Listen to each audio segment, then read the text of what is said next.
Alors peut-être parce que c'est la mode actuellement, ou peut-être parce qu'on est vraiment dans l'urgence, on est trop dans l'urgence, beaucoup dans l'urgence, parce qu'une amie se retrouve SDF pour simplement aimer ses enfants. Je vais vous raconter mes souvenirs que vous allez prendre en plein dans la gueule, et je vais vous raconter qui sont les véritables criminels. Je vais vous raconter mes souvenirs de la place Saint-Honoré au cours Mirabeau, donc dans une rue dont je ne me souviens plus le nom. Et là, on peut vraiment parler de criminalité à un haut niveau. Je crois même que lorsque j'étais jeune, on a voulu m'éliminer par peur de mes souvenirs, par peur que je raconte des secrets planétaires. En fait, au 15 place Saint-Honoré, 17 inhumains se sont jetés sur mon corps toute la nuit, m'ont pénétré par tous les trous. Ils se sont jetés sur moi comme si j'étais un tas de viande, comme si j'étais pas un être humain respectable, un être humain respecté, comme si respecter le corps de l'autre, c'était... Il faut savoir que toutes ces ordures ont quand même été récompensées pour leur silence, elles ont été protégées. Je pense à des mecs comme... il y en a qui se faisaient appeler Jésus, qui s'est retrouvé à la télé. Quelqu'un aussi, on rit beaucoup de moi quand je dis que... C'est Patrick Juncker. Non, Christophe Juncker, enfin Patrick, quoi. Ben, c'est le même, simplement, moi je l'ai vu revenir à l'aéroport de Marignane, on m'avait amené, et je l'ai vu revenir des États-Unis. On lui a fait un super programme de cellules fraîches humaines qui mangeait comme une bouillie. On lui a fait avaler quelque chose pour son cerveau, on lui a fait des opérations chirurgicales, mais bon. Vous êtes libre de ne pas me croire, je sais que vous vous moquez beaucoup de ça. Il y a des gens qui sont payés justement pour se moquer des personnes qui révèlent des secrets. Parce qu'il y a des salopards qui aiment la souffrance des autres, il y a des salopards qui pensent que parce qu'ils sont puissants, ils ont des droits sur le bas peuple, quoi. Rien n'a changé depuis le début de la civilisation, c'est toujours les puissants qui font du mal aux plus faibles, c'est toujours la loi du plus fort. En fait, cette nuit-là, j'ai été beaucoup détruite à cause de la drogue qu'on m'a donnée, mais pas seulement. Donc ça touche à des secrets planétaires, des secrets de civilisation. J'ai été beaucoup détruite parce qu'un reptilien que j'aimais beaucoup, que j'appelais Sébastien, m'avait pris mon sang. Je lui en veux pas. Il était là. Donc vous voyez que satanisme, reptilien, ils se connaissent très bien, ils marchent ensemble. Il était là. Et il m'a abordé. Et moi, j'avais pas l'habitude de le voir sous sa forme reptilienne. Et j'ai hurlé, j'étais terrorisée, je suis tombée dans les pommes. Et il m'a pris du sang et il a dit c'est le sang de la femme que j'aime. Et comme elle vient d'avoir très peur, c'est un sang qui va me permettre de tenir quelques heures, quoi, à la surface. Parce que les reptiliens qui vivent sous la surface et les monstres shapeshifters dont parle David Icke ont le même problème, ils ne peuvent pas respirer notre air, c'est pour ça qu'ils ont besoin de notre sang. C'est pour ça qu'il y a toute cette mascarade de satanisme et c'est pour ça que toutes nos institutions pratiquement sont vendues, toutes les élites qui s'approchent du pouvoir sont vendues. L'armée des États-Unis nous a vendu l'humanité. Et justement, si je parle de l'armée des États-Unis, c'est parce que les deux drames qui se sont produits, place Saint-Honoré et derrière au 11 place Saint-Albertas, ont pour origine ces monstres shapeshifters. Alors tout le monde va rigoler. Il faut quand même savoir que ce viol collectif que j'ai vécu, il y a des commanditaires derrière. Et des commanditaires qui m'ont fait payer encore le fait de ne pas avoir donné mon sang. De ne pas avoir donné mon sang qu'ils m'ont donné, eux, par manipulation génétique, un sang AB négatif avec antigène D. Pour les imbéciles, vous riez. Pour ceux qui savent, vous savez le danger à parler. Et pour les scientifiques, eh bien, réfléchissez. Ce sang est extrait à tous les enfants de la fraternité tous les 6 mois après torture. Ce sont les hormones qui enrichissent le sang après cette torture et c'est une nourriture très riche pour eux. Ça se pratiquait à Châteaubriand lorsque j'avais, vers 1968, j'avais à peu près 10-11 ans et mes parents ont refusé de me donner la torture. Ils ont refusé que leur fille pardon, ils ont refusé que leurs filles vivent des souffrances qu'ils avaient vécues quand ils étaient enfants. Ils ne voulaient pas que leurs enfants vivent la souffrance. C'est pour ça qu'on leur est autant tombé dessus. Et donc ces commanditaires, il y a Patrick, cet imbécile, a téléphoné à donc ces personnes qui, eux, ont envoyé des gens, etc., qui ont demandé qu'il se passe un massacre. Quoi. Ça a été un massacre total.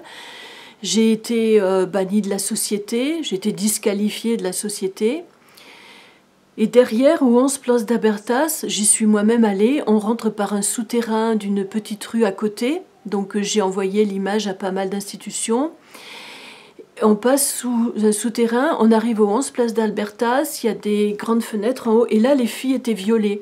Et je me souviens d'un type qui est arrivé vers une fille en lui disant « Bonjour ma belle », elle s'est mise à hurler. Moi je ne comprenais pas, en fait elles étaient violées, mais au moment où ces shapeshifters ont des corps humains, mais au moment où ils jouissent, où ils ont une excitation physique, émotionnelle, où ils se transforment, et là c'est des tentacules qui arrivent, qui émergent dans les vagins de ces filles, elles hurlaient. Il y en a une qui en est morte directement, et ensuite le pire, il y a une maman qui m'a raconté le calvaire de sa fille. On a mis un scotch sur leur bouche, et de l'intérieur, par le vagin, ils sont allés prendre des morceaux d'organes pour les manger. Ces filles ont été délivrées, elles sont mortes toutes 3 jours après, évidemment, leur libération, parce que les organes avaient été atteints. Il n'y a pas eu de possibilité de porter plainte parce que l'armée protège ces ordures, l'armée protège ces monstres extraterrestres qui viennent de l'espace, qui viennent du futur. Alors quand on nous dit est-ce que les extraterrestres existent, oui ou non, c'est une belle blague, parce que la vérité, la Terre est en quarantaine. Je ne sais pas pourquoi, la Terre est en quarantaine, mais dans l'espace, ça circule et tout le monde voilà. Mais nous, ceux qui nous ont arrivés, ce sont des criminels, ce sont des usurpateurs. Et je veux vous parler encore de tout ça, parce que tout est lié. Mon sang, le sacrifice, le massacre du viol collectif, les tortures de ces jeunes filles. Lorsqu'on a essayé de faire une scène de reconstitution, il y avait un psychiatre avec ma maman qui tenait debout, une infirmière, mon père, pauvre type de chez pauvre type, c'était un enfant violé, qui s'est encore laissé faire, donc il s'est retrouvé avec 2 côtes cassées, donc il était encore incapable de me défendre. Et j'ai descendu la rue, il y avait d'un côté des gens, des cinéastes, je crois qu'il y avait... Oui, des cinéastes, je vais pas les citer, mais je vais leur envoyer quand même la vidéo. Ensuite, en descendant un peu plus, on avait ces monstres shapeshifters, dont une jeune fille qui avait 16 ans à l'époque, et qui a décidé de me donner au sataniste, qui a dit à ma mère, maintenant elle n'est plus utile à personne, on va la donner au sataniste. Ma mère a dit, je m'opposerai à ça toute ma vie. Donc cette salope qui a 16 ans, là je vais lui faire un cadeau empoisonné, je vais lui dire, ses parents ne sont pas morts dans un accident de voiture, ses parents ont été assassinés parce qu'ils voulaient s'opposer au plan final. Donc il faut quand même qu'elle sache que ses parents ont été assassinés, par ses congénères pour le projet final auquel elle s'adonne tant, puisque cette espèce de monstre extraterrestre protégé par l'armée travaille quand même dans un service de chirurgie parce qu'il y a du sang. Donc j'ai descendu et il y avait une saleté de filles bouddhistes qui m'avait dit « Mireille, on t'attend sur le cours Mirabeau pour te prendre en photo ». Donc elle avait reçu 500 francs de l'époque, c'était énorme. Elle savait très bien que on allait mettre ma photo dans le journal et qu'elle allait foutre ma vie en l'air. Donc j'avais une amie qui s'appelle Nadine, qui lui a foutu une grande baffe, mais voilà, c'est comme ça. Donc sur cette rue qui descendait au cours Mirabeau, il y avait aussi Charmapa. Charmapa le charlatan, celui qui ne devait pas être réincarné tellement c'est un demeuré profond et qui est le véritable tueur, le véritable destructeur du magnifique projet qui était de me faire enfanter du Bouddha. Donc ça aurait produit une énorme force du bien.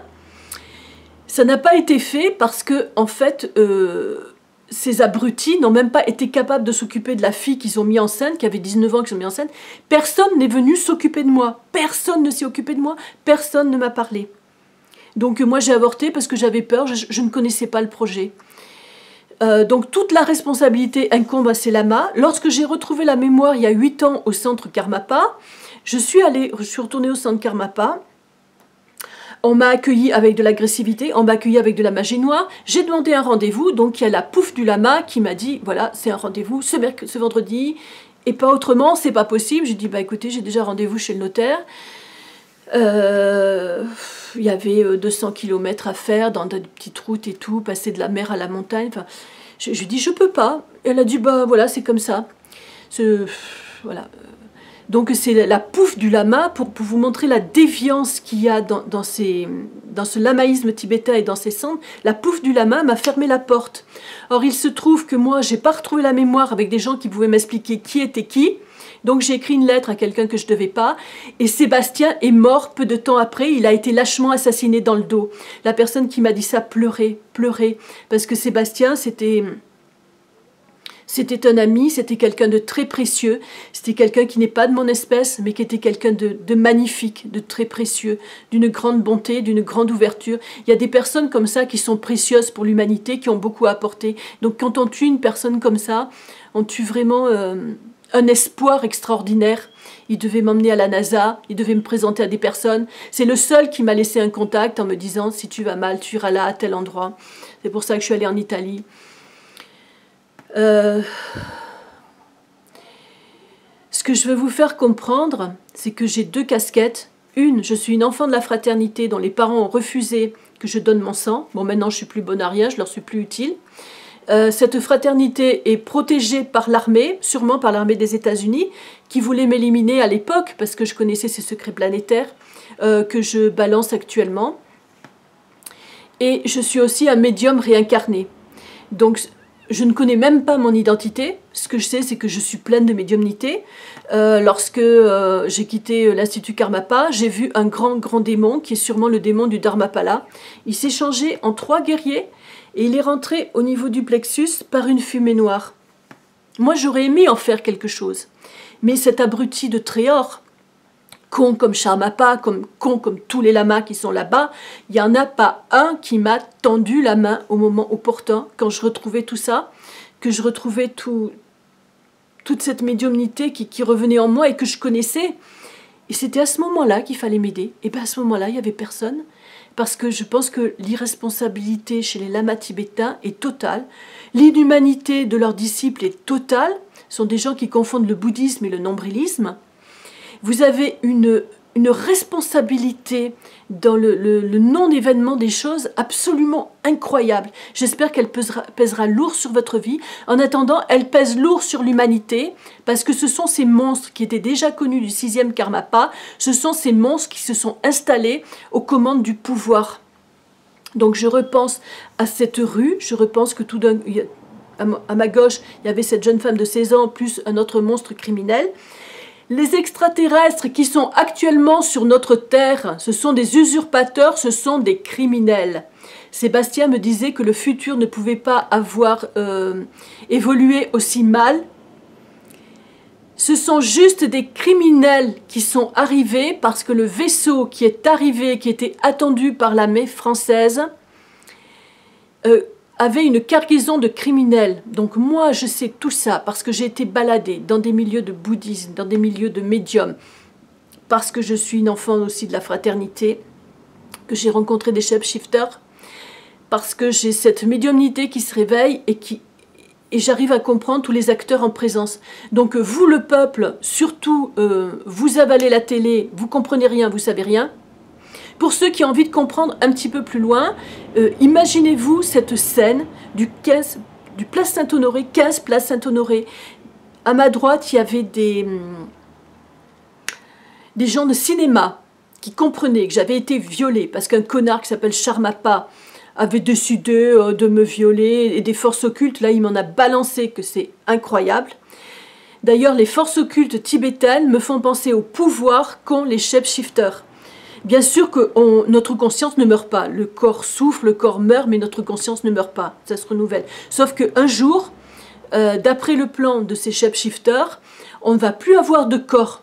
On n'aura plus de corps disponible parce qu'ils sont en train d'éteindre la race humaine. Ils sont en train de nous exterminer par stérilisation. Tout ça est vrai, ça ne filtre pas dans les médias, c'est sûr. Ce sont des gens qui ont des pouvoirs de télépathie, d'hypnose, de présence immédiate aux choses que nous, les humains, nous n'avons pas. Nous, on part toujours dans des discours intellectuels. Donc, à ma gauche, il y avait ces criminels. Cette femme est une ordure. Son pouvoir est en train d'être détruit parce que je l'ai balancé de partout. J'ai balancé toutes mes infos à beaucoup d'institutions de la planète. Hein.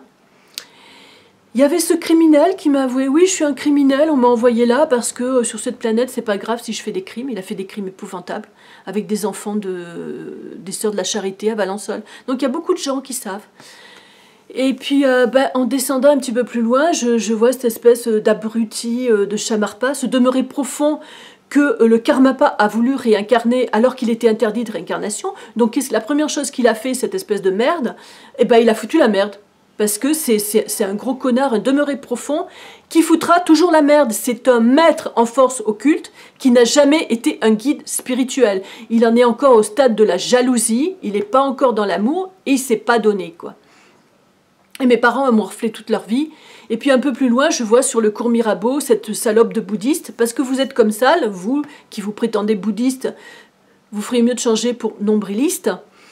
Il n'y a que votre intérêt personnel qui compte, voilà. Donc je vous rappelle qu'aux 15 places Saint-Honoré, ce sont des extraterrestres shapeshifters, des monstres protégés par l'armée française et l'armée des États-Unis qui ont commandité ce viol pour me punir de ne pas avoir donné mon sang AB négatif avec antigène D. Ils ont fait pire à certaines personnes. Et juste derrière, aux 11 places Saint-Alberta, place Alberta, où on arrivait par un souterrain, il y avait ces jeunes filles, je les ai vues, elles étaient devenues marron, elles avaient des trous, il paraît que leur ventre explosait, elles avaient les jambes pendantes au niveau du genou, je n'invente rien du tout. L'armée est au courant, puisque l'armée protège ces salopards, l'armée est contre le peuple. Alors ce qui se dit, c'est que, soi-disant, ils apportent tellement à la race humaine que bon, de temps en temps, on sacrifie un peu des êtres humains, on s'en fout. Non, la vérité, elle n'est pas là. La vérité, c'est que eux sont en train de détruire la race humaine pour deux raisons. D'abord, ils ont besoin de garder juste un petit cheptel pour les organes et le sang. Et ensuite, ils détruisent la race humaine parce qu'on est des cons, parce qu'on est l'humanité est profondément bête, abrutie, imbécile, avec un tas de collabos débiles qui s'imaginent que parce qu'ils reçoivent un petit peu de richesse, un petit peu de bien-être et tout va bien, ils nous tuent parce qu'on se détruit nous-mêmes. Parce que nous, l'humanité, on n'est pas capable de s'aider nous-mêmes tous, de nous prendre tous ensemble et de se dire on est un organisme collectif vivant et on va tous s'aider. Et c'est ça qui nous manque terriblement. Et on est tous paumés, seuls dans nos trucs. Alors je vais vous dire quelque chose. Ces shapeshifters n'ont pas d'ombre au soleil. Lorsqu'ils se changent, ils sont d'une force colossale et ils se propulsent. Ils sont énormes. Ils ont même des voix qui résonnent très fort, beaucoup plus fort que la voix humaine. Ils ont une faiblesse énorme que connaissait le 16e Karmapa et que je vous livre. C'est qu'au bout de 20 minutes, ils ne peuvent plus, au bout de 20 minutes qu'ils aient respiré notre air, ils meurent parce que notre air est un poison pour eux. C'est pour cela qu'ils adoptent une forme humaine, qu'ils ont besoin de notre sang et de nos organes. Au bout de 20 minutes, ils meurent.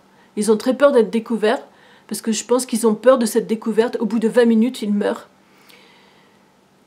C'est eux qui détruisent tout. Ils détruisent notre amour, ils détruisent la beauté, ils détruisent notre société, ils détruisent tout. Tout. Et cet abruti de Charmapa,